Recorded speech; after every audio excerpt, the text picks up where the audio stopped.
I didn't know if I was streaming yet. Okay. Good evening. Welcome to our third town hall of the year. I am City Councilmember Victoria Watlington, representing District 3, and we are at the Tuckasegee Opportunity Hub. And we're also going to be online. It's a hybrid event. If you're here in person, please grab something to eat. We've got Panera over here. We've got water. So please feel free to help yourself throughout the evening. I'm going to start with a little bit of housekeeping. Daniel Pentecost is running our show tonight. So he's going to give folks in the room and those watching online a few instructions so that we can manage this hybrid event. And then we'll get started, okay?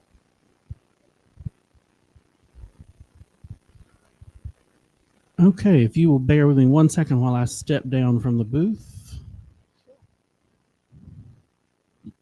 And while we wait, we've got Mark Talbert here who can, hey there, come on in, who is hosting us tonight. And I'd love to give him a moment to just talk a little bit about what all is going on here. I'm sure as you came in, if you're here in person, as you drove into the parking lot, you see there is a lot of activity happening here at the Opportunity Hub. So I just want to give Mark a moment to share a little bit more about the great work that's happening here in the community. Thank you. We're glad you're here. We're glad y'all are here. So real quickly, what all's happening here, you see the construction going on. That is primarily for the redevelopment of that building over there that was the old Sunday school building here into a preschool. That becomes a preschool for 3-year-olds and under for about 70 to 75 children. It'll be run by Bright Future Learning Center. Pretty excited about that and the interaction we can have with those families. Downstairs, underneath us in the basement, if you go down, which is where the restrooms are, another housekeeping item. If anybody needs a restroom, it's at the bottom of the stairs. And that's the headquarters for our Moms Moving Forward program. It's a cohort-based program for single moms in the community, and they're in it for a year. Actually get paid to be a part of it, so they get assistance and mentorship and stabilizing their housing, their incomes, their education for their children, their mental health, and their own physical health. So that's a pretty exciting program that we get to be involved in. Then we're also involved in affordable housing. Some of you may know we just opened Evoke Living at Westerly Hills right behind the Walmart, 156 all affordable units.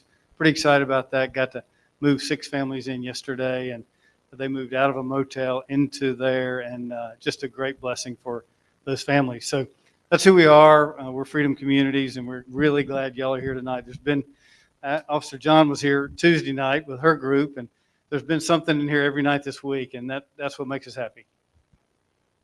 Thank you, Mark, and thank you to Freedom Communities for the work you're doing. Now I'll turn it over All to right. Thank you for letting the wizard have a That's moment. Daniel. He's Sorry, fabulous. for the Zoom participants, thank you for waiting a moment as we got you into the meeting. If you are watching this virtually, if you have questions during the meeting, you can text them to area code 704-420-8325. That number is scrolling across the bottom of your screen. Again, that is 704-420-8325, and they will be relayed in real time to the people who are speaking here tonight. Thank you for joining us. For those of you who don't know, I'm the founder of CLT Geek, and it is my distinct honor to help Councilmember Watlington pull this off tonight. This is the first of what I hope will be many virtual meetings that also are hybrid meetings. So we have Zoom attendees and we have human attendees, and we love that you're here. Thank you very much. Thank you, Daniel. What he did not tell you is he's also the president of Nearby Parkview Neighborhood Association. They're doing great work as well. I love it. So we've got a full agenda tonight. We are going to have an awesome panel discussion with many of our faith community partners. We've got some amazing community leaders here, and you'll hear more from them later on and what they're doing with their organizations throughout the community as faith community leaders. But we're also going to hear from our staff. How many of you remember our Corridors of Opportunity launch last year? We launched on West Boulevard and we launched on Beatty's Ford Road. And Corridors of Opportunity was a brand new program with the city focused on reinvesting and investing more heavily in our previously disadvantaged community. So if you think about, we know in Charlotte, we talk about the Crescent and the Wedge, and we talk about communities that exist along some of those corridors, like Freedom, Wilkinson, West Boulevard, Beatty's Ford, I-85, and Sugar Creek. And we at the city really wanted to take a more holistic view of that. And so last year we launched a $25 million program called Corridors of Opportunity. And we have a wonderful, wonderful program manager that I'm so very excited about. I cannot say enough good things about her, Miss Sherry Smith. And she is going to be giving us an overview of where we are a year later. So some exciting updates about that that are near and dear to my heart. We're also going to hear the next steps with the UDO, the Unified Development Ordinance, which is a continuation of the COMP 2040 plan. There are some big, big, big items coming up in October as it relates to place type mapping and how that impacts how and where we grow in the city. So that's very important as well. But first, before we kick it off, I do want to give an opportunity to our homes representative to give um, an update on their program and also to give you a little more information about how you can access their resources.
There are salary requirements. For example, if you're a household size of one, your income can exceed $47,000. Okay, and we go all the way up to, and basically you can, when you're filling out your application, you're just gonna put how many people in your household, and the only proof we actually need is just your proof of income. We take your statement on who's in your house. Okay. Any other questions? All right, thank you.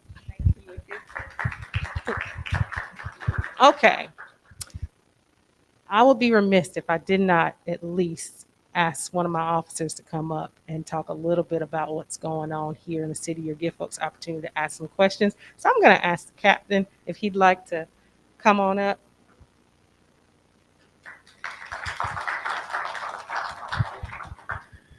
Good evening. Um, my name,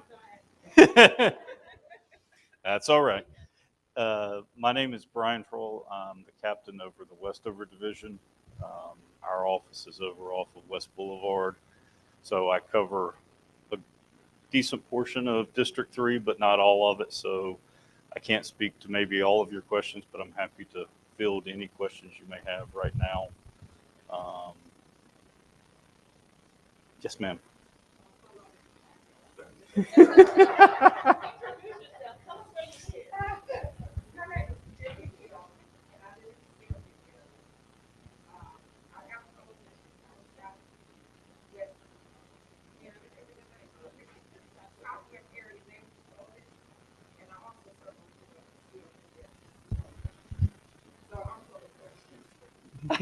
Thank you.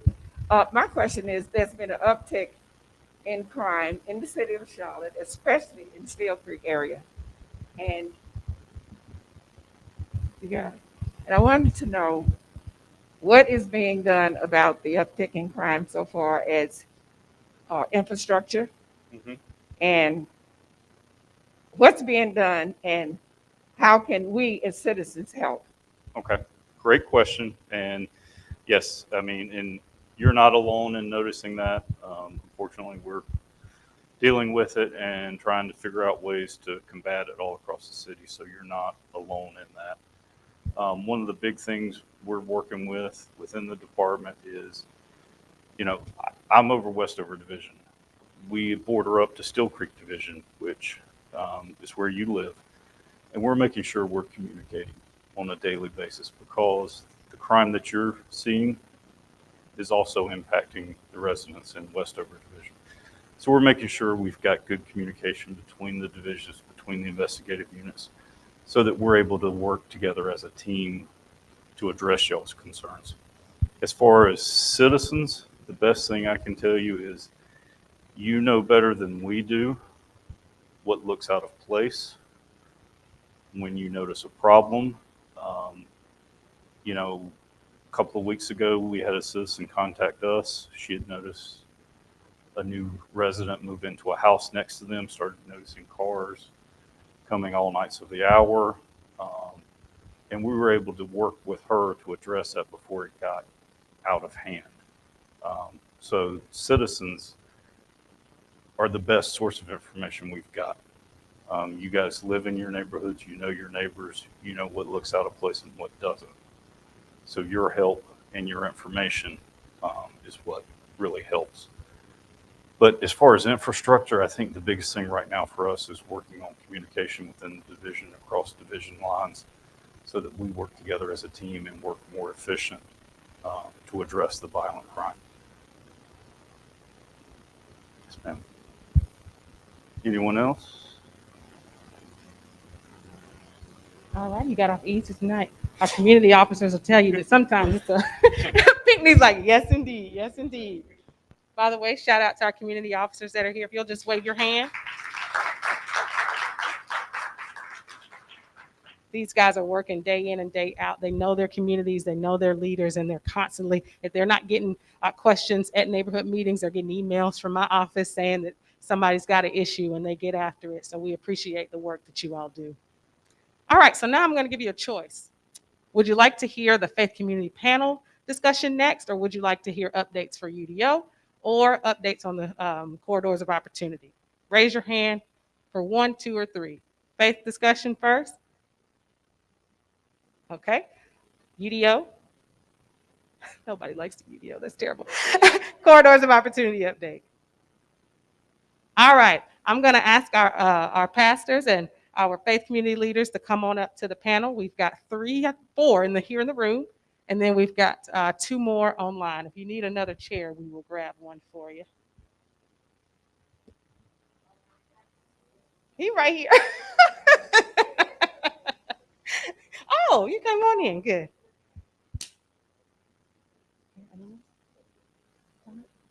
Oh, fantastic. I'm so excited.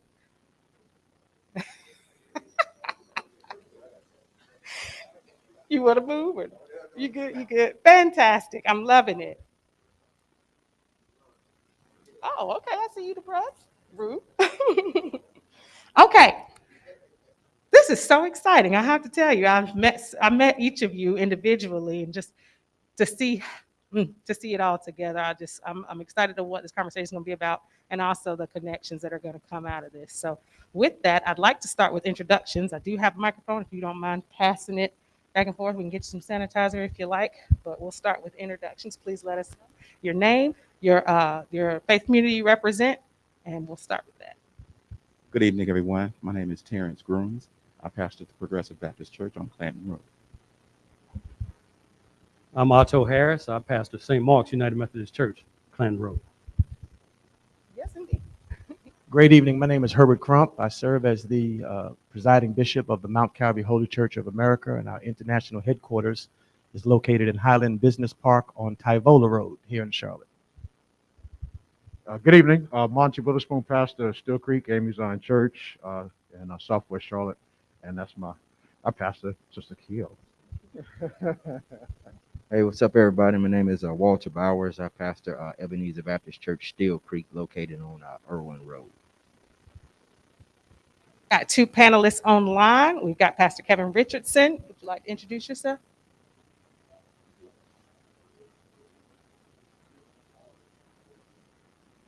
Thank you, sir. And then we've got Reverend Tony Williams.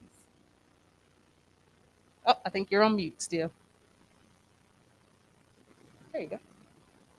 Hello, everybody. Reverend Tony Williams. I'm here on behalf of Good Mount Sinai with Pastor Major Stewart. Thank you so much. All right. Well, we will kick it off. I've got a few questions, but obviously, as always, if you've got a question here in the audience, or if you've got a question and you're watching online, please feel free to raise your hand here in person, or shoot us a text so that we can get your questions answered. So, you all have already introduced yourself and told us who you represent. I'd love to hear a little bit more about the work at each one of your organizations. So if you want a popcorn, everybody doesn't have to answer every question, but I'd like to start there to just learn a little bit more about what your priority areas are, so that the community can have an understanding of how we can join up with you in the work. Guess I'll go first since I have the mic. One of the things that we tried to do, especially in the height of pandemic and protests, was have difficult conversations with some of our community leaders. For me, I have a unique perspective as it relates to social justice issues, because I served with CMPD for 7 years. I was 3.5 on patrol. Matter of fact, I started trembling. I believe I saw a former supervisor. Oh man, I gotta behave. But but I was there for 3.5 on patrol and 3.5 in the police attorney's office. So it provided me a unique perspective. I can always find a room where somebody doesn't like me. It's cool. but I was able to have some unique conversations and then figure out how we were going to respond. So some of the ways that we responded to some of the things in the community, I truly believe the path forward is education and entrepreneurship. So we offered some entrepreneurship opportunities, some training for entrepreneurs, not just training, but also ways that they could access income through programs such as like NC Idea and things of that nature. Because one of the things, because I'm an entrepreneur myself, I have my own law practice with a couple of partners. And the thing that we had the biggest challenge with was finding resources. So when we were talking about social justice, I said, hey, I tell you what, if you become a business owner and if you become an employer, I truly believe economically you can change your neighborhood a lot faster than any other avenue, with probably the exception being education. So we had a wonderful turnout. It was virtual back then because the pandemic was really crazy, but we had a wonderful turnout for that experience. And then also on top of that, we educated individuals as it relates to voters. Didn't try to tell them how to vote, but we had people like former Chief Justice Sherry Beasley come to the church and speak about the role of the justice system and the role of the judiciary as it relates to social justice. So last year we did a lot of educating on the various candidates from both parties, just to make sure that people understood the issues and understood the opportunities. And those are things that we hope to be able to continue next year, educating individuals as it relates to what's going on, and then entrepreneurship, because we have a business incubator inside the church as well. So we were able to actually bring in an individual who had a vision and said, "I just need a shot." And I was like, "Hey, this is no longer a Sunday school room; it's a business incubator." So so we're able to do stuff like that, and it's been great so far. Monty Willis Moran is a perfect segue. A lot of the issues that I see, which kind of prioritize our programming, it all the systemic issues, as far as I see it, are really couched in poverty. And until we address poverty, and quite frankly, and maybe even radically abolish it, we're going to continue to see a lot of systemic issues uh, in our country. Martin Luther King said, I think it was 1961, Nobel Peace Prize speech, said, "There's nothing new about poverty. What is new, however, is that we have the resources to get rid of it." And so whether it's education, whether it's affordable housing, whether it's a living wage, um, whether it's health access to health care, um, child care services, whatever the case may be, transportation either. A lot of these barriers to success and wellness. So whether it's folks that show up who need food, whether it's people who need help with their child care, uh, whatever the case may be, it seems to always be couched in based in poverty. So whether it's economic development or growth or opportunities that we can provide. So I think if we talk about how we, in a city like this that is polarized economically, if we could address issues of poverty, housing, education. I know these are not the responsibility of one governmental agency, but if we can have those conversations begin to address it, even in the faith community, and how we can um, collaborate. Thank you, sir. With Mount Calvary Holy Church of America, we're a 92-year-old organization located in 18 states and 7 countries. And recently, as a result of leadership transition, we relocated our international headquarters here to Charlotte, back actually to the state of which our origin was established back in 1929 in Winston-Salem. And so our position is, as we encourage every church in every state and throughout the world, is to partner with those within the local communities, law enforcement, nonprofit organizations, and other churches in order to support their efforts in meeting the needs of not only their local congregation, but throughout the community as well. And so our intent as an organization is to partner with pastors such as those that are represented here tonight physically and virtually, as well as to become acutely aware of the programs that are offered throughout the city, such as homes that I was pleasantly introduced to tonight, along with others that I pray will be informed of as well, to see how we as an organization can support either through financial resources or through manpower or volunteerism. When our conferences are here, ironically, July of 2022, we're bringing our international convocation to Charlotte, being held at the Sheridan La Meridian uptown. And so we'll be here for 5 days. And throughout that time, we will be engaging in some act of community service, either through volunteerism and or financial donations, but that is something that we will continue throughout our tenure here. So tonight is a information gathering session for myself that we will take back to our executive team so that we can begin rather to engage in community service and partnerships. So that's where we are. I love that, especially as we do our corridors of opportunity update. I think there's going to be a lot of opportunities, especially given where our churches are located, to be able to connect there. So I'm looking forward to that. I too am here listening. I have my listening ear and hoping to take some things back to our congregation. But we realize that the pandemic has caused turmoil in many households and many hearts. And we've done all that we could, all that we can, still doing all that we can to offer some relief, immediate relief to some of the basic needs, food, shelter, and those kind of things. We also find that mental health has been severely impacted during this time. So we're trying to find ways to make connections and find to give folks an opportunity to reconnect and re-engage in ways that we haven't been able to connect and engage for the past 18 months. So we know that's real. I personally am partnering with a young organization that's developing now called the 704 Kings. It's a mentoring group, and it's a group of young men, younger than I. I'm the old man of the group that gets to hang around them.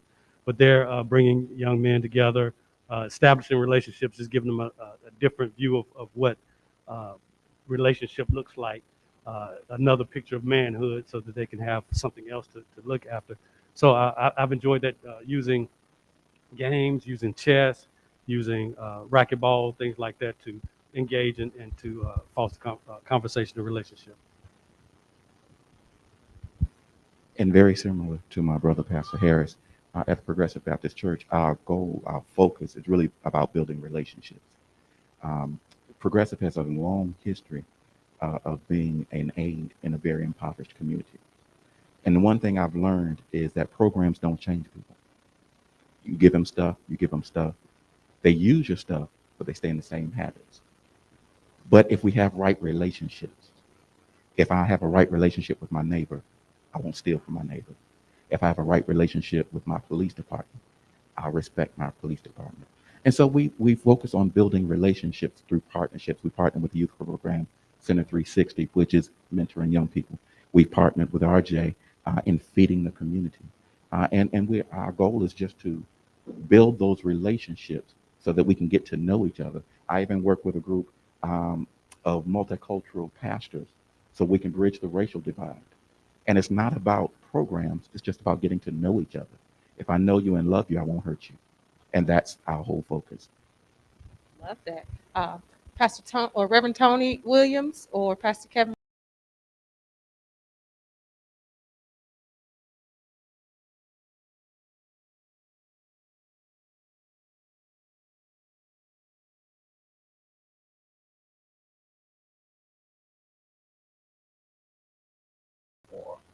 or a vision, but I'm here to listen, to observe, and see what I can learn, and take it back to the pastor.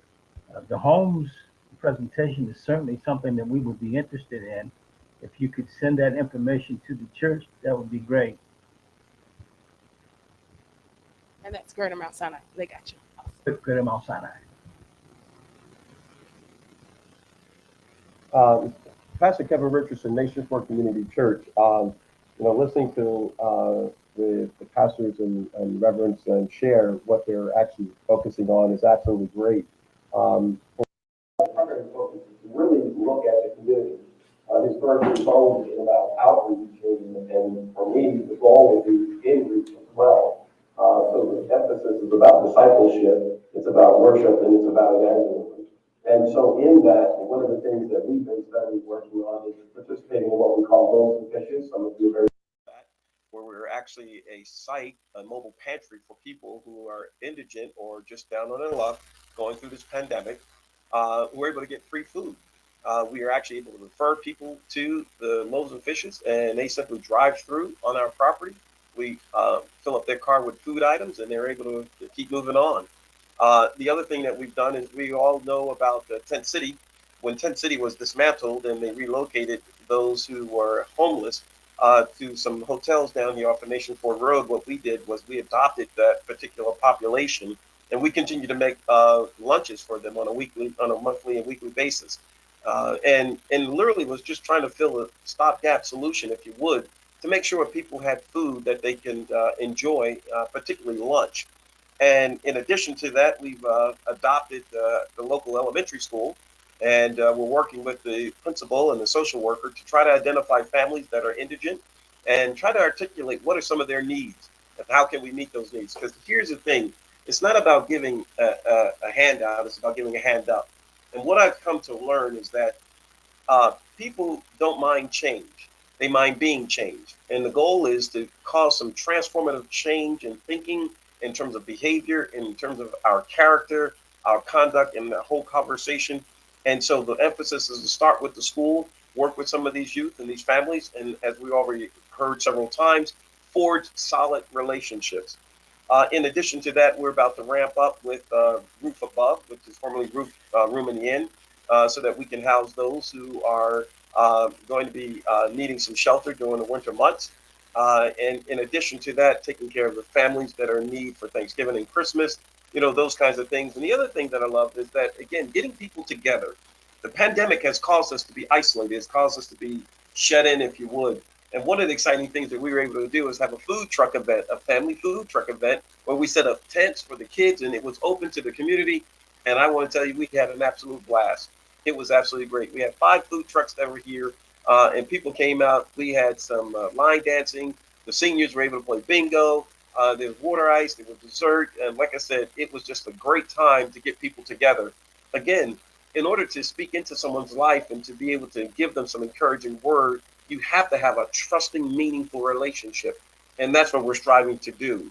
As it relates to some of our youth, we were holding in our life center 5-on-5 basketball, where we opened up our life center so that we could bring the kids in on Fridays between the hours of 5 to 9 so that they can play basketball and compete with one another in a very safe environment to let off some of that energy.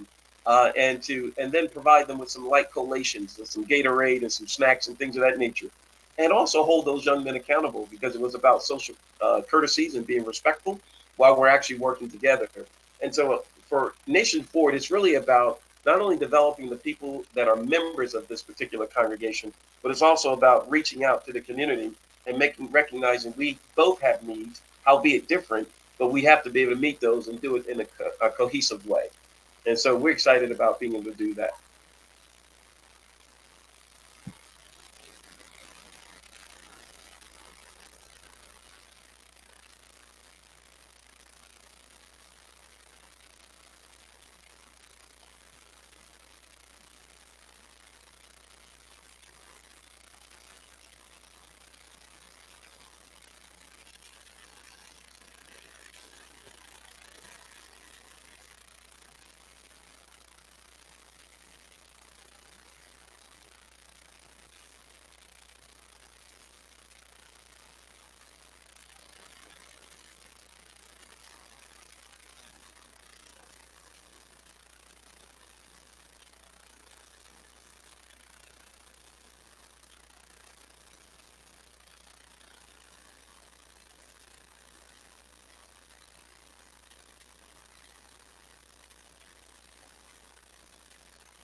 demographics of that has shifted very quickly, and it's teaching us as a congregation. Now, though we are a primarily African American church, we do have some families that are not African American, but we are part of a connection, United Methodist connection, which gives us a natural connection with some other churches. And likewise, we've had some conversations, and we're as we're noticing our neighborhood change, because Planet Park used to be the way it's going, look like it's going back to now. So we're noticing the shift. We're noticing the bike riders. We're noticing the folks, pushing strollers down the street. It's totally different than 6 or 7 years ago, and we're doing.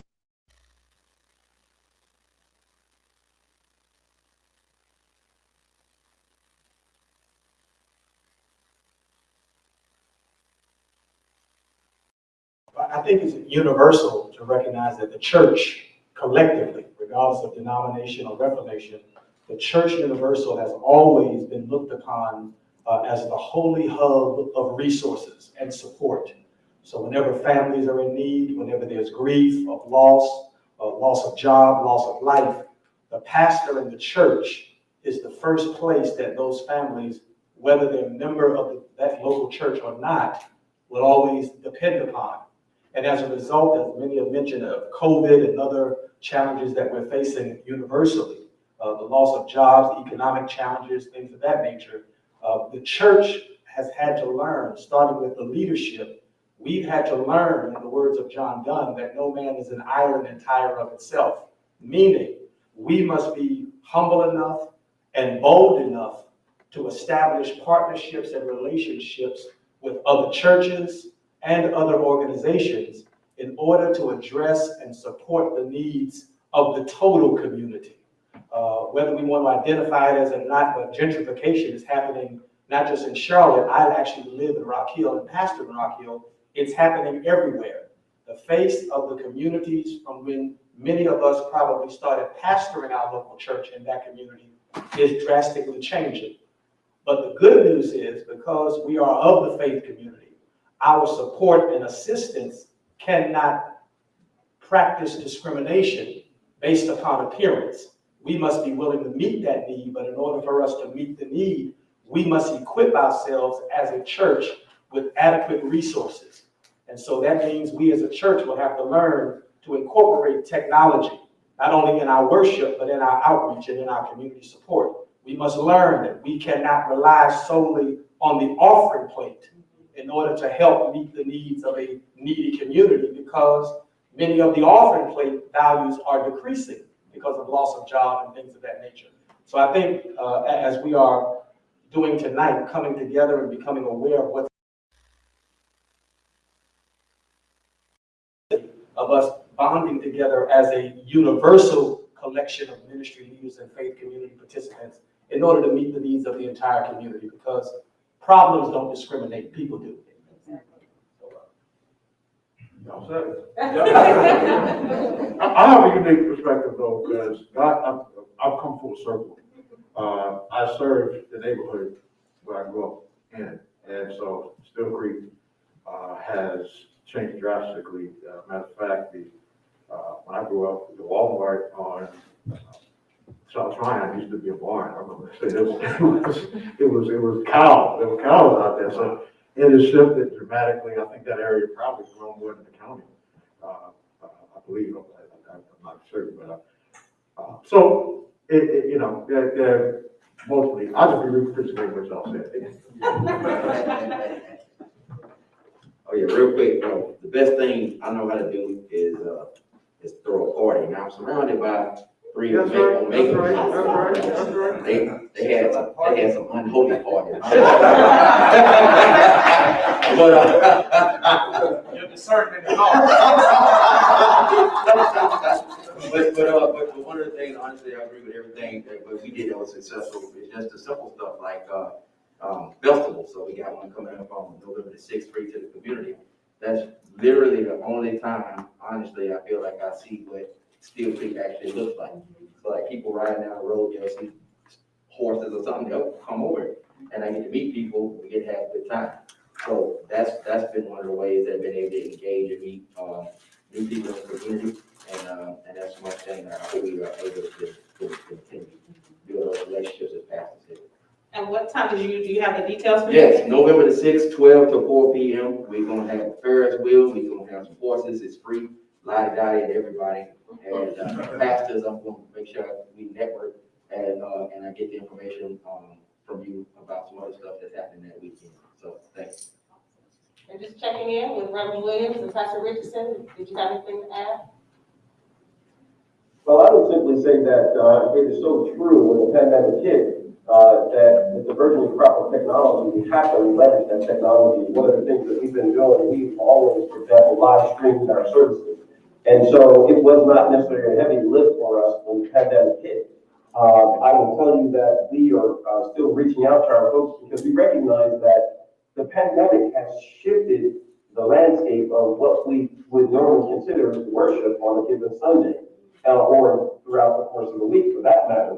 And so when we think about how we operate under the auspices of sort of digital missionaries. We have to be a digital missionary when you're reaching someone. Someone conceivably might be a member of your fellowship living in a different state. And how do you meet their needs? How do you continue to take care of them? And how do you minister to them and so forth? And I think that requires us to continue to think outside the box in terms of how we form relationships. The other thing is to leverage the social media platforms in the way of communication. You're going to deal with multi-generation in your church. And for us, that's how we're trying to operate. Consider our more mature saints who might be a little bit adverse to technology. So we want to help them gradually ease into that. And certainly the millennials leverage the technology because that's how they like to communicate and how they talk. And so with the change of the landscape, being here for just about 6 or 5 years, literally I've seen a lot of changes with the landscape of Steel Creek in particular, that live down in the Palisades area. And I can tell you that it has changed dramatically. But our goal is to continue to leverage the technology, to continue to outreach to people, and to go back to the basics. Let's go out and take the good news to folks and to talk to them about the Lord who loves people and who's willing to engage people in some wonderful, robust dialogue. Good evening. My name is Angela Edwards. I represent the Springfield community. It's an old community. I inherited my house from my father, which is transitioned. And so I got a question for the pastors. If we know as the pandemic had hit, our way of worship now has become a very individual one that a lot of times we seek God for ourselves. And a lot of times as before the pandemic, we depended on the pastor to take us to prayer. We got something going on, we would call the pastor. Instead of knowing that we have a dialogue, we have a telephone that reaches heaven ourselves. So this is what I want to say tonight. What the word say, know who labor among you. A lot of pastors today, since the pandemic, if they of God in this era, in this season, have shifted to a deeper level of communicating with God. And first, we got to be utmost honest with ourselves. You know what I'm saying? The title of pastor does not mean that we're above everybody, because we got some problems going on too. So as the community of Springfield, we are in that desperate need of real men and women of God to stand up and help us to fight our battles with generational curses, poverty, health situations, all type of negativities that would hinder us from going to be forth what God has called us to be. In this era now that we are building houses and we're doing everything, but I say to people, what profits the man to gain the world but lose his soul? So tonight, I'm just asking y'all to really pray for Springfield community and the people of God there. Let them raise up, because now they feel like they're being forgotten because the neighborhood's so old and new communities are on the uprise and they're looking more at them.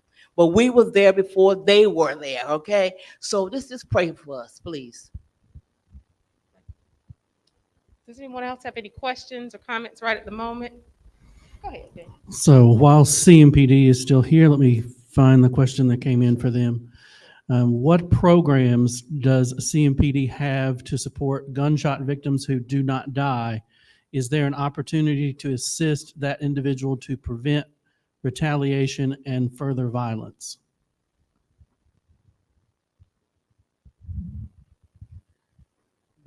there are multiple resources out there. I would encourage that person to reach out to the detective that's handling the case, because they'll know the ins and outs of it, especially when it comes to the potential for retaliation. That's obviously always a concern for us, is to interrupt that cycle of violence. There's also a state resource for victims of violent crime that can help with compensation. So I would just encourage the person to reach out to their detective, whoever's assigned to the case, because there's a lot of different things as far as specifics that would dictate what that person is available for, what resources are out there. But the main thing, especially with that consideration of retaliation, have that open communication with the detective assigned to that, so that we can help interrupt that cycle of violence and not have the retaliation. Also, I'm going to ask Ms. Oliver if you could jot down.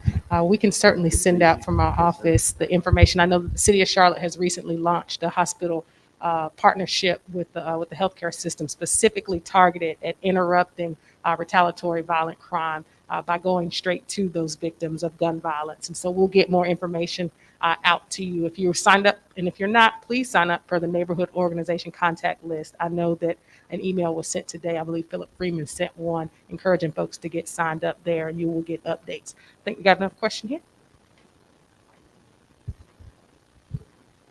I have one question for the pastors. How, as community leaders, how can we help you guys? Now, I have to brag on my pastors just a little bit, because they got Clinton Road on lockdown. They took care of us in the pandemic. They feed our seniors every week. They've offered to allow us to have precinct meetings there. So, but what can we do to help you, one, get your programs out, or whatever services you need from us?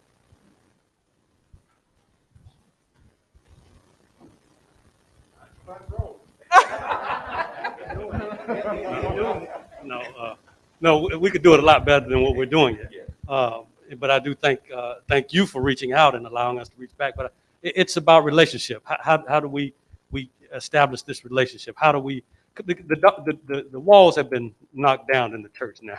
The walls don't mean anything in the church, and the church was never the building anyway. So now we're discovering that the church is not the building. The church is the people. So how can we become the people together? So that's my hope. How do we on a more recurring basis? We may have to do it with technology right now, but one way or the other, you reach into my world, I reach into your world, and we create a world together. That's the way I see it. And again, I agree with Dr. Harris. For me, it's two things. First, hold us accountable. Because sometimes we get a pass, and we should not. But the other thing is, not only do I ask that you hold us accountable, but in helping us, make us aware of that which we don't see. Because you are boots on the ground.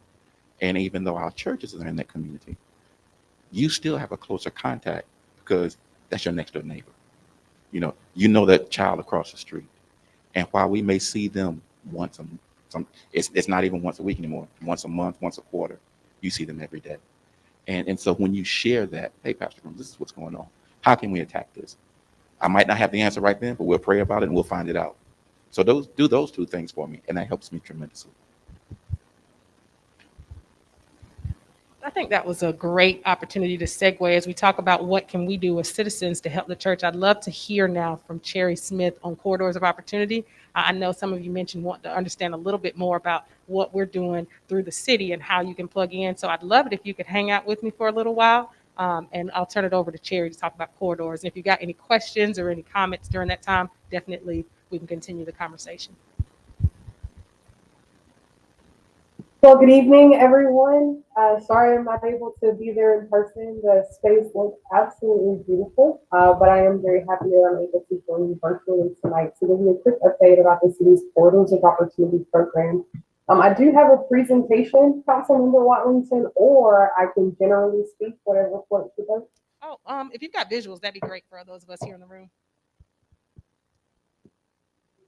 All right. In the meantime, were there any other questions or comments?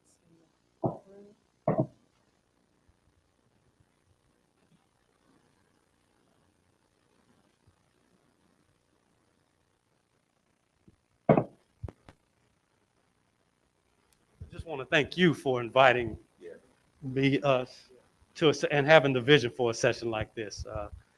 I've seen the plan for the city, and not everything in the plan asks what the church is thinking. So thank you for including us. Absolutely. It is my pleasure.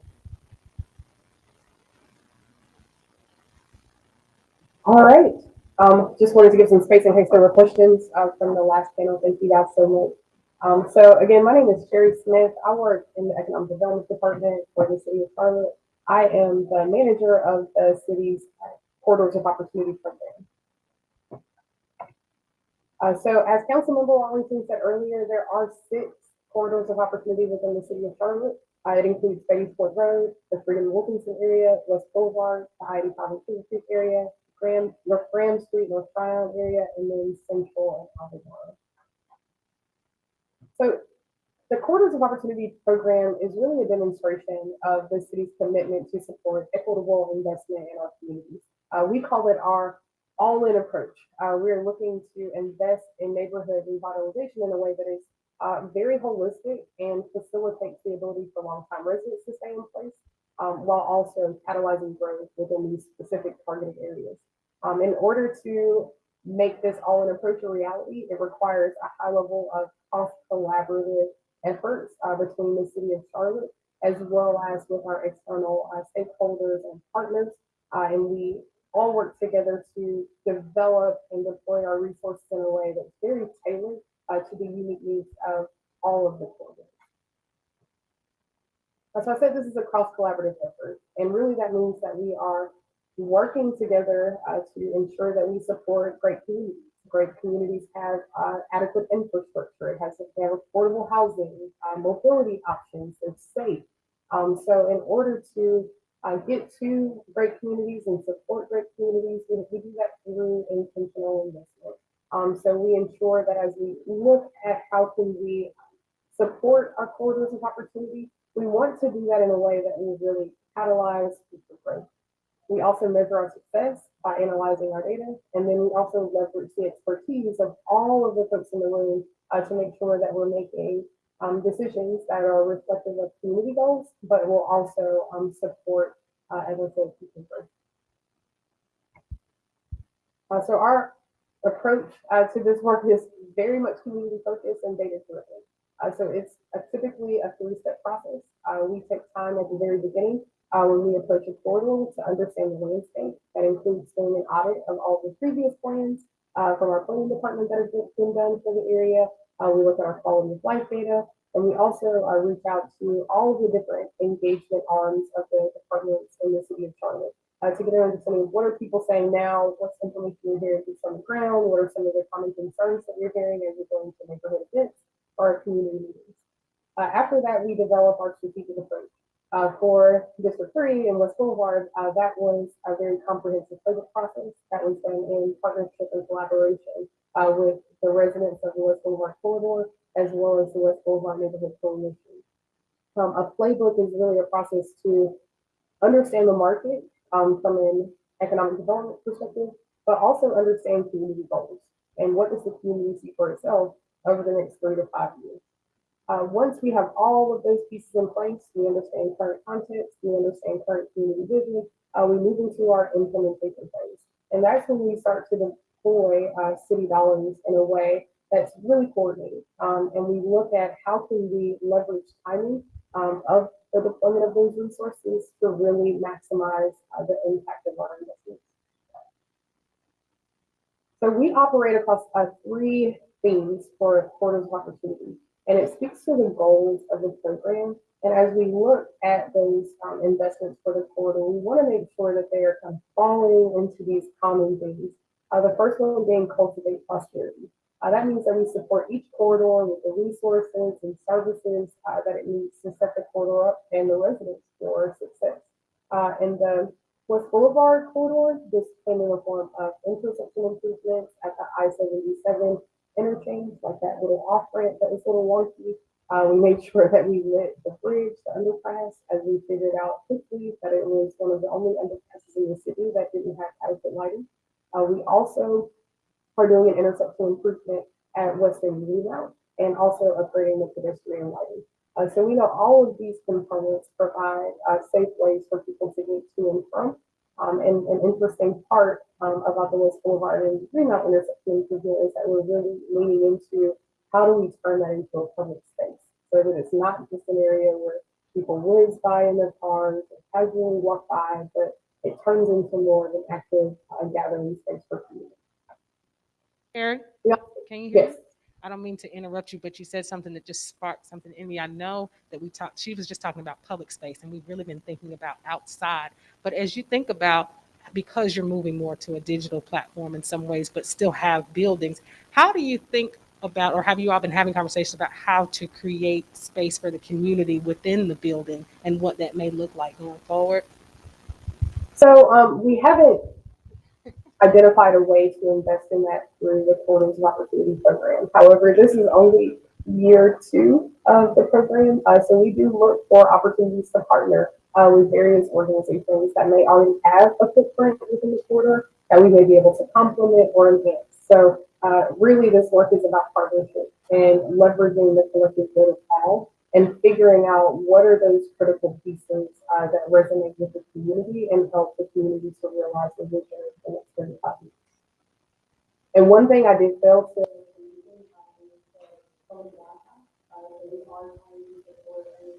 as a member was speaking about the digital space that we're in, start to quickly understand the digital divide and how we are investing in that as city infrastructure. And we have deployed a free access to Wi-Fi program through the city of Charlotte to help address that need.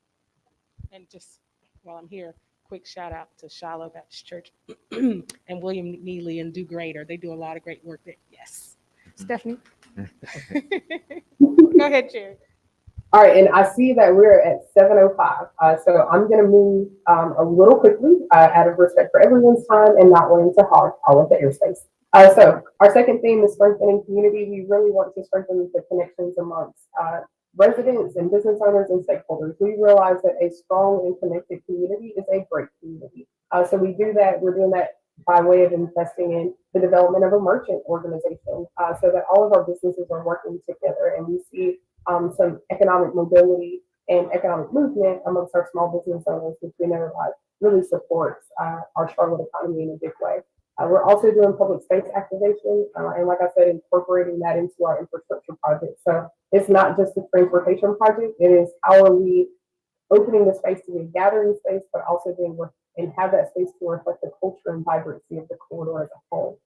In addition, the city has work to develop a job strategy so that we can reduce barriers to employment, and you will hear more about that coming down the pipeline in our workforce development community. So if you don't log into community meetings, you might want to start because it's going to be fun. And lastly, we don't want to invest just for today. We want to invest for tomorrow and into the future. We want to ensure that we are setting up generations to come with success. So we are supporting the West Boulevard Neighborhood Coalition in just general capacity building and making sure that we're able to keep Jordan Brooks on as our executive director because she is really championing a lot of the positive things that are coming out of the community and holding the city accountable for how we should be partnering with the neighborhood coalition, with the residents to help move the needle forward. In addition, we're supporting the Three Sisters Market as they work to bring that idea to fruition at the interchange of Clinton Road. So we are here to be good partners and make sure that they have the funding available to keep going down the planning road so that we can see that come to life. And lastly, but not least, we are also, again, working to ensure that through all of these projects, we are weaving in all of the cultural history and vibrancy of the West Boulevard corridor. So that's not lost in the process of bringing in all of these new and shiny things. So as I say, all of this, it's really hard to conceptualize what does this look like in action. So on your screen, you'll see the intersection of West Boulevard and Readout. And We have that updated plaza where we have that public meeting space. There was a lack of bus shelters on the West Boulevard corridor until you got to about Clinton Road. So we are deploying 2 new bus shelters that will have public art components that's done by a local artist. In addition, the Jack in the Box, which is still currently for sale, but as they look to find a buyer, as the owner of that parcel looks to have a buyer for that, we will look to partner and make sure that we're activating that outside space with like a cafe or outdoor dining options.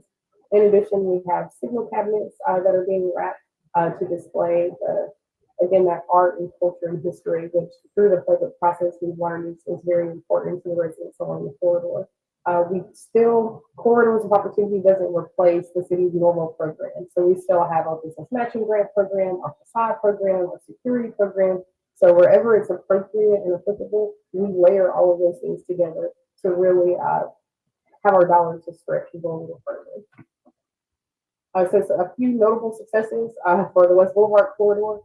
We've completed a public space master plan, so we've worked with community members to identify what are those public spaces and how can we activate them going into the future. We've allocated over $5 million for the West Boulevard corridor, and we're not done yet. There's still a few things that need to be completed, and we're looking to do those things as we move into FY22 according to the city's fiscal year. And again, really supporting the Three Sisters Market and the West Boulevard Neighborhood Coalition.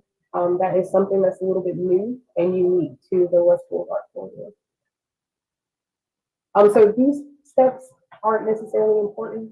We are moving right along. West Boulevard isn't the only corridor. So this screen is the most important. West Boulevard and Beatty's Ford were the first 2 corridors that we identified that were ready for implementation projects. So they were first up to bat. While we were identifying those implementation projects for West Boulevard and Beatty's Ford, we started in on engagement work for I-85 Sugar Creek and Central Albemarle. So over the next few months, you'll start to hear about playbooks coming out of those 2 corridors, and they will then move into the implementation phase as well. Lastly, we have the North Tryon and Fran and the Freedom Wilkinson corridors. So as we wrap up playbooks for I-85 Sugar Creek and Central Albemarle, we will then begin on that engagement process for the 2 remaining corridors. So I just like to show this slide for folks to understand that it's a very strategic process and it's pretty methodical in how we approach the corridors of opportunity. To try to figure out things to do in all 6 all at the same time would have been quite impossible for one person to manage. So we have kind of broken it down into chunks, but we do know we'll have funding available over these fiscal years, going through fiscal year 23, to ensure we're able to implement meaningful and impactful projects within our corridors of opportunity. So that is that is probably all of the slides that are the most relevant to our conversation today. And I thank you guys for your time. Thank you so much, Terry. There's a lot of work going on. We can see. Does anybody have any questions, comments in regards to what we've seen so far? Yep.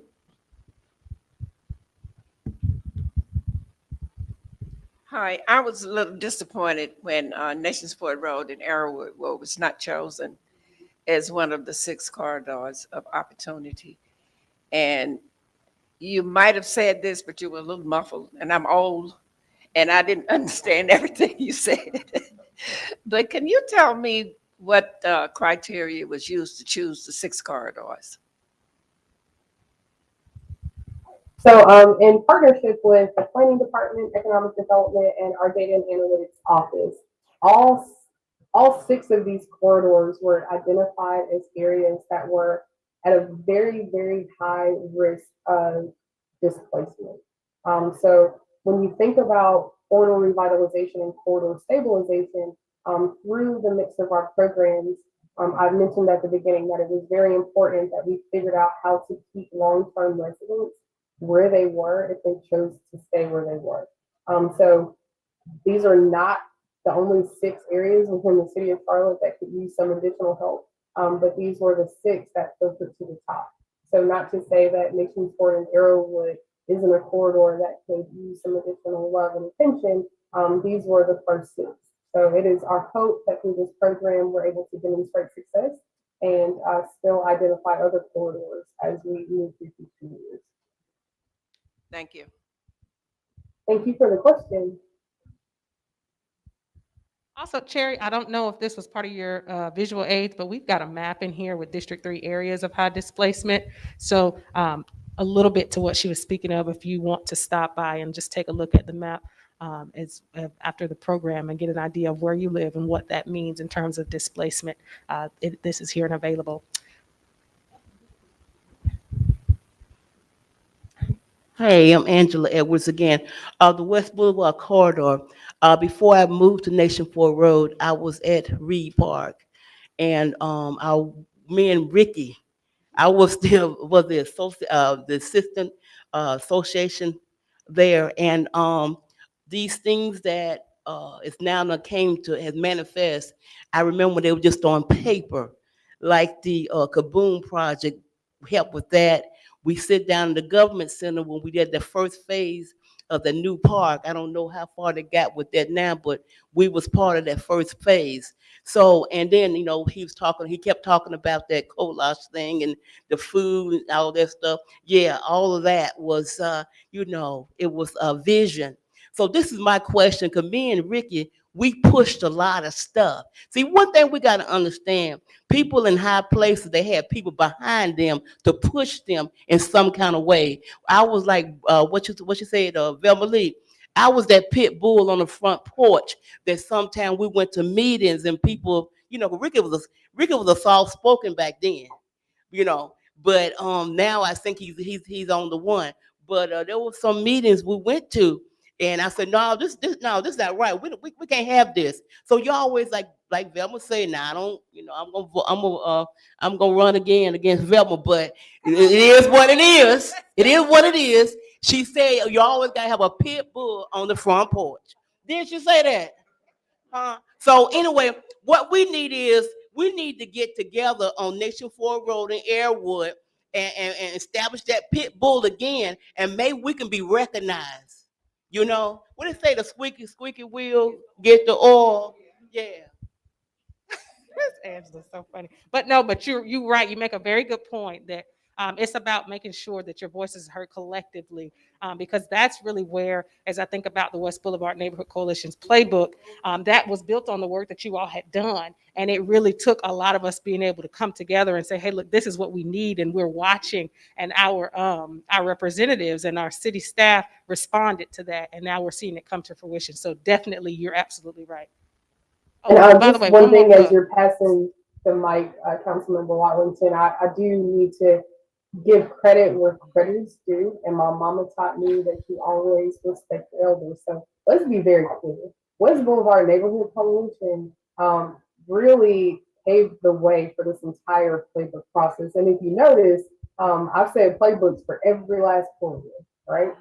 West Boulevard, a part of the reason why it was first up for implementation, they started a playbook a year before we even did Portals of Opportunity as a program and had funding allocated for the program. And this was because residents, and Mr. Ricky was definitely one of those residents, came to the planning department in the city of China and said, we need a document that clearly articulates the vision that we see for our corridor.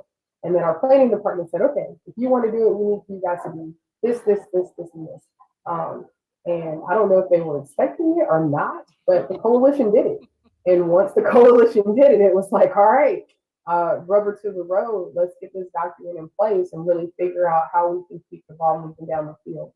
So a part of every playbook is an implementation table that is created in collaboration with it. And that implementation table brings in the goals that were identified during that playbook process. And we start to lay out those goals and what is a realistic time frame for those goals to be realized. So every project on corridors of opportunity or that was listed during the budget process, it may not be able to be funded out of the corridors of opportunity budget, but it is still housed within that implementation table. And I personally keep up with that implementation table to make sure that we're still tracking along, that we're bringing the right people to the table and understanding who's responsible for what. So I haven't met you in person. I will say a personal thank you to those that put in all of that hard work to get us where we are today. Thank you, Cherry. And I see that we've got about 15 minutes left. So I've got two questions here in the room, and then I'd like to hear our UDO update Thank you to Laura and Alan on that. I see sitting in the room here is Jamal Kennard, who's the Executive Director of the Lakeview Neighborhood Alliance and also one of the board members for the Westside Community Land Trust, who's working with RJ, who's on every board in this city. But as we're talking about community impact and community voice, I just wanted to give you a moment to speak a little bit about the work that's going on just to our north over in Lakeview, if you don't mind standing up. We got for the viewers. Well, thank you for the opportunity to share. As you mentioned, my name is Jamal Kennard. Over in Lakeview, we believe that people are not poor because they lack good services and programs. People are poor because they lack power. And the only way that we can get power back to the people, begin to share that power, is by building organization. It's one thing to mobilize, that's the protesting, that's challenging power. But how in the world are we going to begin to advocate for the things that we protest and we don't have organization? I think we have to build community organizations, what we call community impact organizations. Impact stands for individuals making progress and change together. So with us being the backbone organization of Lakeview, we organize residents, stakeholders. Now we can get those resources and funds in to do the things that we have in our strategic plan that were created by residents. Residents tell me, Jamal, we in survival mode. I don't have time to go to no meeting. I'm tired when I get home. I'm riding the bus. I got to get grandma ready, get kids ready for school. So us being an organization, we can stand in on their behalf, get the information. We have a liaison, understanding the challenges, and then we connect them to resources while also advocating for Lakeview's growth and renewal. So two-pronged approach, and I'll sit down. Number one, short-term responses. We got to connect people to resources. I think somebody talked about that. We got to get people out of survival mode so their minds can be unlocked to think about the future. If you're in survival mode, you reject community and focus on self. At the same time, long-term strategic of building an ecosystem that can really wrap people and shift the paradigm from trying to make it out of our communities to get your skills, get your degrees, come back and invest in your community. So we believe we're building the blueprint in Lakeview that can be duplicated across the city and hopefully across the nation. And we live by three main principles. We must engage with each other in order to be educated about each other's problems so that we can empower each other to move forward in the future. Let's make history now together. Thank y'all. And one follow-up question. You all are partnering with your neighborhood church. Which one is it? Faith Memorial Baptist Church. The pastor is former superintendent Dennis Williams. He's been pivotal, and that church has been pivotal to us. They house us right now as our headquarters, and we run a lot of programs through there. So big shout out to Dr. Dennis Williams and the Faith Memorial Baptist Church community for allowing us to be a part of their congregation and them being a part of our community. Thank you. And just before we go to our UDO, you had a question? Thank you. I had a question for Sherry. My name is Chauncey Hutchinson. I'm a new resident to Enderley Park. I just had a question about the corridors. Do you have an estimated time of completion for the first 6 corridors? And then also, how do you define, or what factors define a high risk of displacement? So I don't have an estimated time frame for completion for all 6 corridors. I understand that this will kind of be an iterative process, right? So we tackle big projects right up front, but that doesn't mean that we don't continue to come in with other smaller projects or gap projects, or we identify an opportunity and say there's a developer or a stakeholder or someone doing something here and we are in a position to partner. So I can't say that it would be an estimated completion date. I imagine that you're probably interested in when we would reach the Freedom Drive area, since you're over in Emberley. So it is anticipated for us to start in on that engagement level work during FY22. I can't exactly tell you what that will look like. I'm actively trying to get through the playbook processes for I-85 Sugar Creek and Central and Albemarle, because we do have limited staff capacity.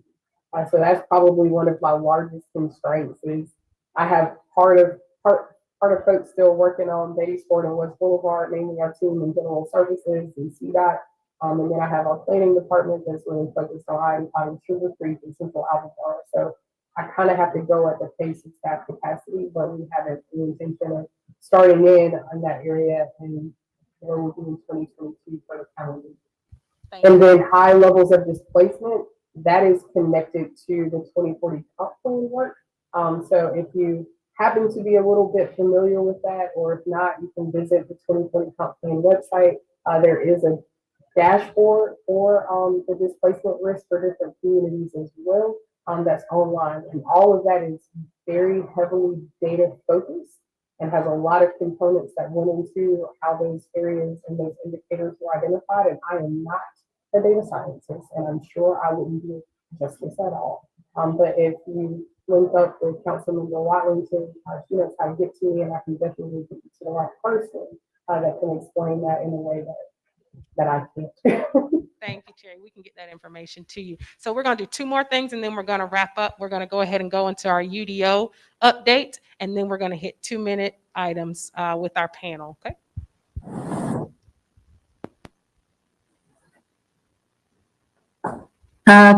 Good evening. We have a slide deck, and I'm Laura Harmon with the Planning Department, and with me is Alan Goodwin, also working on the Unified Development Ordinance. Hopefully someone, great. Thank you. And thank you, Councilmember Watlington, for inviting us to attend tonight. We know that you're kind of near the end of the time, so I'm going to move through this pretty quickly, but we'd be glad to follow up with answers to questions. So we are working on, with the Planning Department and a number of other city agencies, the city's first Unified Development Ordinance. And I'll explain a little bit more about what that means in a minute. First, we'll talk a little bit about the schedule for this. If we go to the next slide.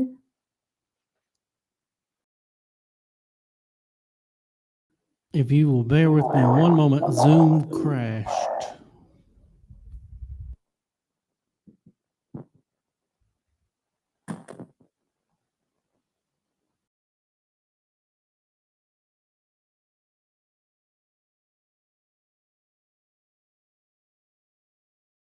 I will wait. We can do our 2-minute. Oh, RJ, you got a question?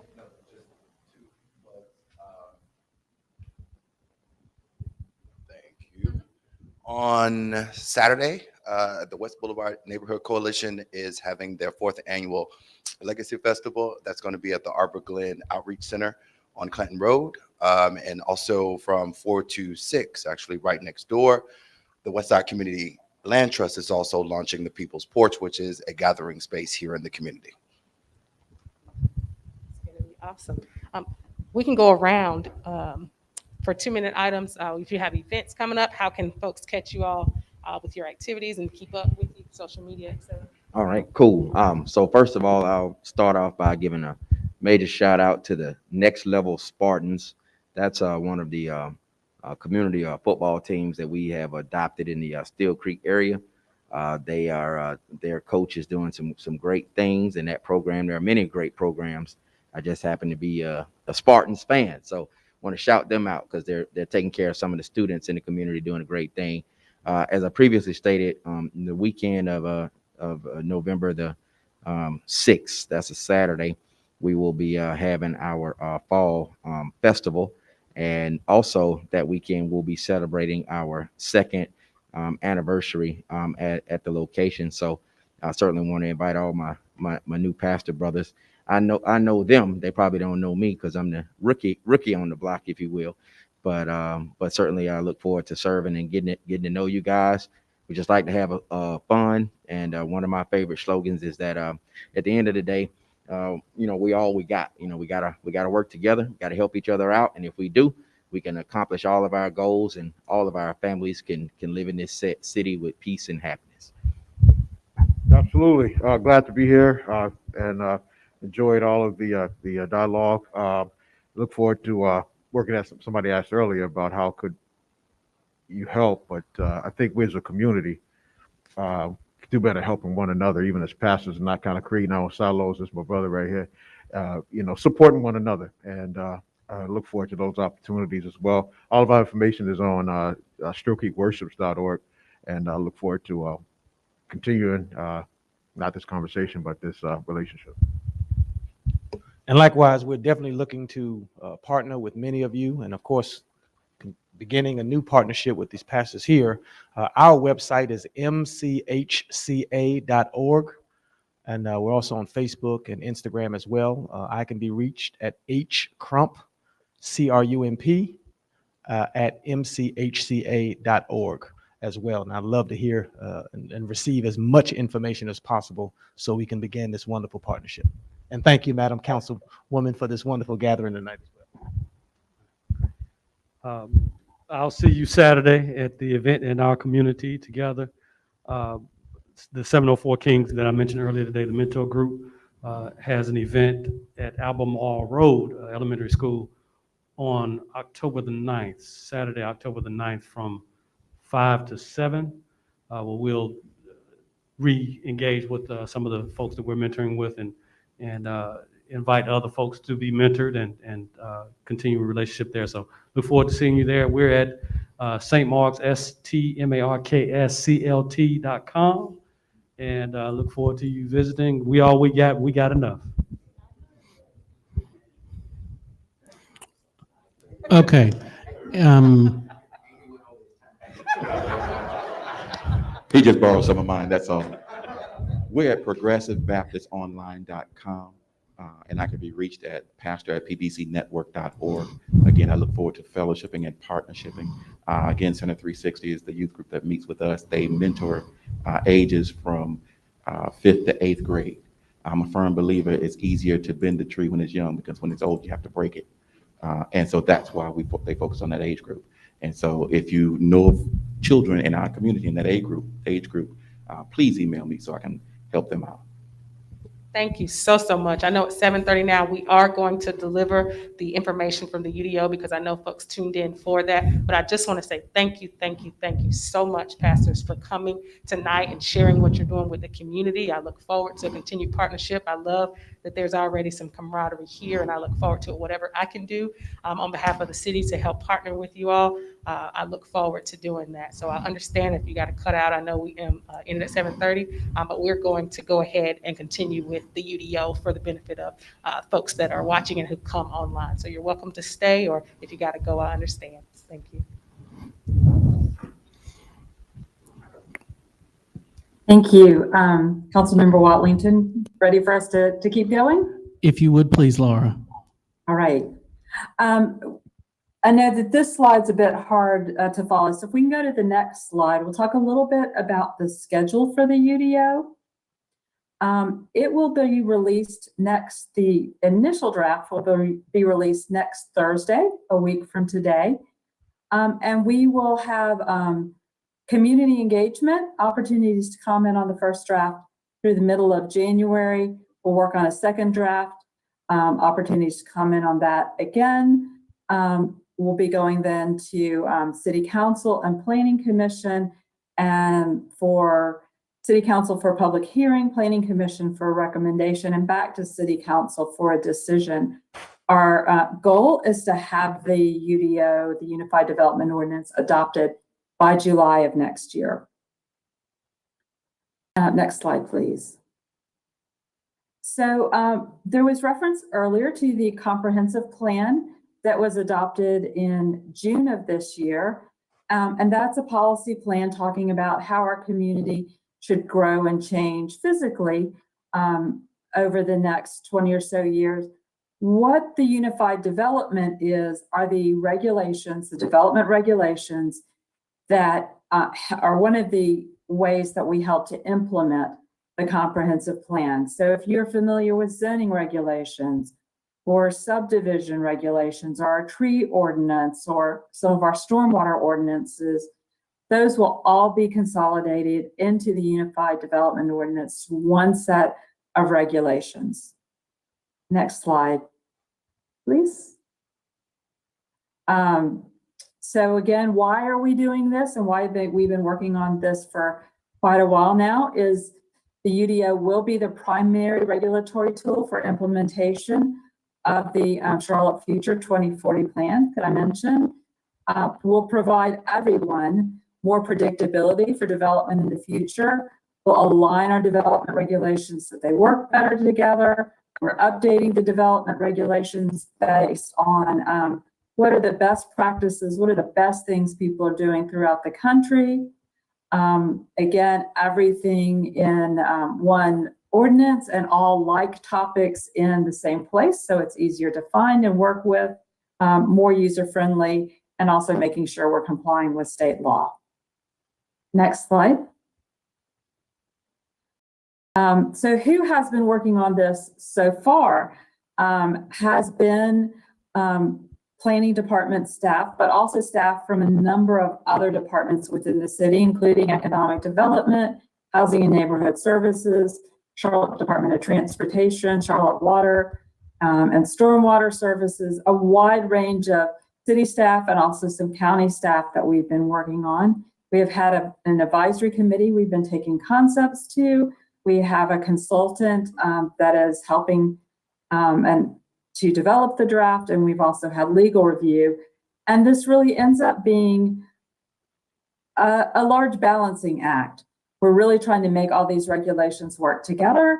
We're making sure that we can do that and have the cost of development be feasible, but also deliver the kind of community that we'd all like to see, and that was explained through the 2040 plan. So we're really trying to balance a wide range of interests. Next slide.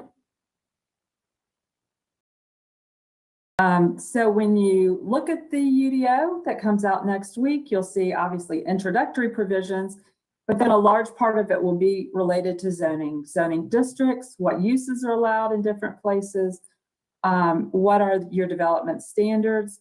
There will be regulations on subdivision, streets and infrastructure, stormwater and natural resources, and then how the UDO will be administered and how approvals for development will occur. So if you're familiar with the rezoning process, for example, it will talk about how the rezoning process works and how the regulations related to that. Next slide. I won't go through all of this, but we'll say that in the comprehensive plan, there are place types which explain what different areas should develop like. And one of them, for example, the first one you see on the slide is manufacturing and logistics, what you might think of as our industrial areas. The comprehensive plan talks about how those areas should develop. And then through the UDO, we'll have 2 zoning districts, ML1 and ML2, that will actually deal with that actually provide the zoning regulations for how those areas will develop. So we're in lockstep with the comprehensive plan and our zoning districts. Next slide.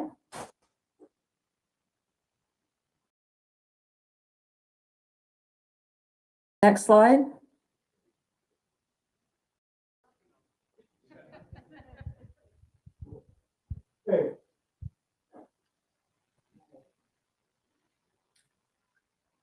We also have residential zoning districts. You'll see more of that next week. And if you go to the next slide, we also have some special purpose and overlay districts as well.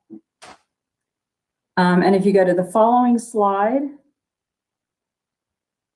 engagement, we're really excited to be to the point of much broader engagement in the Unified Development Ordinance. So how can you learn about the UDO? How can you participate? We have a website, charlotteudo.org. You can go there. You can sign up for updates. We'll have videos and information as we post this, and we'll be adding to it over the next month or so, a lot of information. We invite you to go there and see that. We will have a number of community meetings and extensive public comment opportunities. Those will be also listed on the website. Our community meetings will be both virtual and in person. So we're trying to give, in this time of COVID, lots of opportunities for people to choose how they want to participate. Watch social media if you're on Nextdoor, Facebook. We will, as we create different drafts, we will redline the documents so everyone can see what's changing and what between different drafts. So you'll see new text in red in subsequent documents, We'll continue to work with the advisory committee, the UDO advisory committee, to get their feedback as we're hearing public comments and consolidating them. So we invite you again to go to charlotteudo.org and subscribe for updates and come out to our meetings or participate virtually in the upcoming months. Next slide. Laura, I've got a question for you. This is Victoria. Certainly. Can you make it very plain for those watching when the UDO is adopted, what that means for the existing rezoning process, specifically conditional rezonings? I know that we're still working on drafts, but I want folks to make sure they understand why this is important so that they engage. Sure. So conditional rezonings will not necessarily go away. I know that story is out there and people are concerned about that. But a lot of what we negotiate through a conditional rezoning, for folks who are familiar with that, are things that we think should be basic standards in the ordinance. We shouldn't have to negotiate on a number of these items. They should be coming with any development. So not to go too far into the weeds, but some transportation improvements. You have to go through a transportation study, potentially with a conditional rezoning. That will be required on projects that meet a certain threshold regardless. So I think that what we'll see is simpler conditional rezonings when we see them, maybe fewer, because some of our zoning districts will just be better districts than what we have now. Our zoning ordinance is 30 years old, and it was put together for a different kind of city. So hopefully we won't always have to have conditional rezonings, but where the community and the council feels that that's appropriate, we'll continue to see conditional. Thank you, Laura. Go ahead. Sure. Just real quickly, recap of next steps. Again, we'll be releasing the draft a week from today. This is the first draft of 4, so it is the starting point, not the ending point. We want to make sure everyone knows that, and there will be lots of opportunity for discussion. Again, those community meetings and through early January and comments through January 14th. The first draft, and again, updates on the UDO website. And I think that is our final slide. Other than just any questions or comments, we'd be glad to answer them. We've got a question here from our District 3 Planning Commissioner, RJ Harvey. Thank you.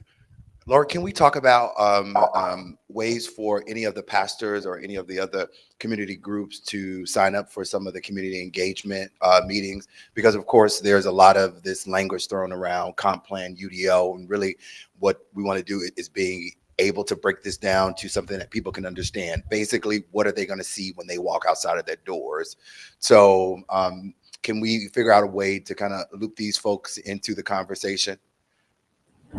We would love to do that. And if someone could provide us the names of the pastors and certainly any attendees tonight that are interested, we would be glad to notify folks of what's going on. We'd be glad to, time permitting, meet with them individually, definitely in groups. Any way that we can get the word out. We know that this is particularly the Unified Development Ordinance. We know that it's very technical, and we want to make this as understandable for folks that are not doing this all day long as we can. So we'd also love feedback from folks that can help us with that, can say, hey, it'd be easier to understand if you said this way. So we'd also appreciate that from the pastors and others who are used to working with the community in a different way than we are.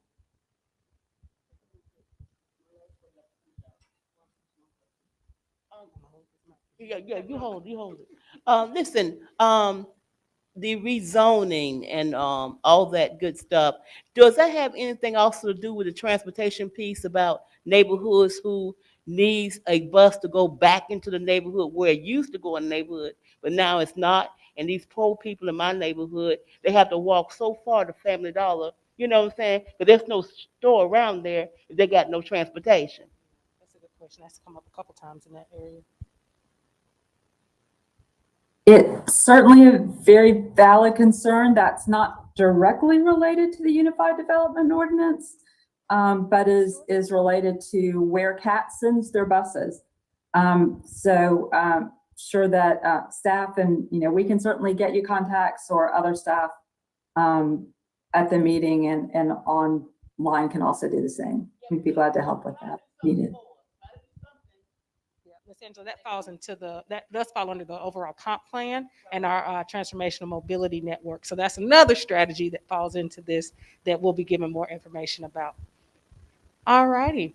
Well, I certainly appreciate you all coming out tonight. That concludes our session today. Thank you again to Freedom Communities, Tech Opportunity Hub, CLT Geek, and Daniel Pentecost. Thank you for all of our pastors, and to CMPD for coming out to support, and for all of you. If you need me, I can be reached at victoria.watlington@charlottenc.gov. Y'all have a good one. Thanks. And please eat. Please, please.